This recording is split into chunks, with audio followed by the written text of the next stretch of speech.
is we are already seeing kind of a big shift in the housing market and a correction start with an unemployment rate of 3.5% and over 11 million job openings. So what does this correction in the housing market or crash in the housing market look like in a recession where the unemployment rate goes to 6%, right? Which would actually be still historically low. Then you start seeing how there's real problems that can really develop as this recession unfolds. And another thing that people completely have forgotten about, and I almost forget about it sometimes, is the foreclosure backlog. We have, there's over 700,000 fewer foreclosures in 2020 and 2021 than we had in 2018 and 2019. Over 700,000 fewer, and that doesn't even account for all the defaults that occurred during the pandemic. So right now we have 700,000 seriously delinquent loans that haven't been foreclosed on. And we have more and more people defaulting by the day because the mortgage rates have gone up and layoffs have started.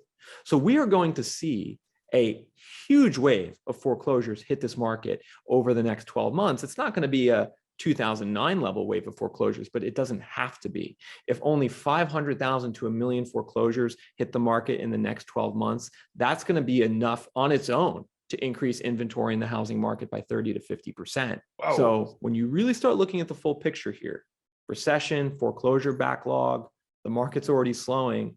You do see a scenario, and a couple months ago, I would have said, no, this is impossible. But you're starting to see a scenario where this housing crash could be worse than the one in 2008, at least in terms of value declines. Maybe not worse in terms of people losing their homes, thankfully, but value declines, certainly, we're starting to get to a level where we could see that. Okay, yeah, interesting. And we talked a little bit about this in the video that we just recorded on your channel. We may not have sort of the systemic instability that we had with all the horrible loans that had made, in the real estate market back in 2008, but the speculative excess that's gone into housing prices is in a lot of markets substantially more now than it was back then. That, to your point, we could have sort of 2008 style value vaporizations this time around. For sure. And I think up until a couple months ago, they just were not thinking that was even possible. No, a couple months ago, the idea, almost every single housing economist 2 months ago said there's no, we're not in a bubble. There's not going to be a correction. And then 2 months later, they changed their opinion, which is kind of amazing to me. But yeah, so basically in the 2008 to 2012 crash in the housing market, home values in America declined by 23% on average. But then there was like a wide variation among cities. Like Vegas was down 60%, Pittsburgh didn't go down at all. And so I think we'll see somewhat of a tightening in that variation. I don't necessarily think we're going to see a 60% decline market this time around, but I think we're going to see a bunch of 30 to 40% decline markets. And I think we're going to see that average US home price decline close to 20-25%.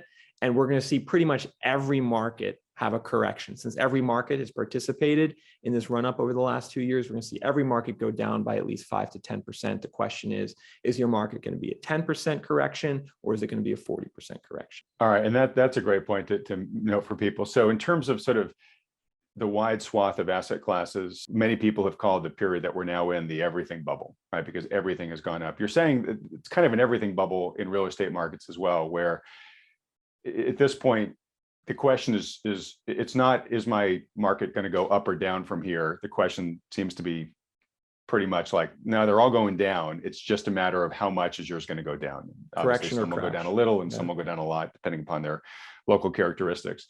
And my guess is it's going to be worse in the metros where, if you look at the price charts, price appreciation charts, over the past 15 years or so, it's the ones that have vaulted way above their 2007 extremes, correct? That's right. That's what you got to really be concerned with, is when it's a double whammy here.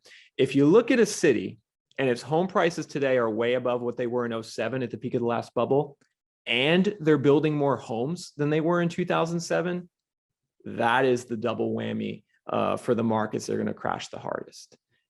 Because there are certain markets like a Chicago. Let's bring up Chicago, Midwest city. Home values in Chicago, adjusted for inflation, are actually lower today than they were in 2007, and they're building 70% fewer homes in Chicago now than they were 15 years ago. So, Chicago's probably not going to crash, right? 10% correction maybe. But then you start talking about a Dallas, Texas. Dallas is building more homes today than it was in 2007.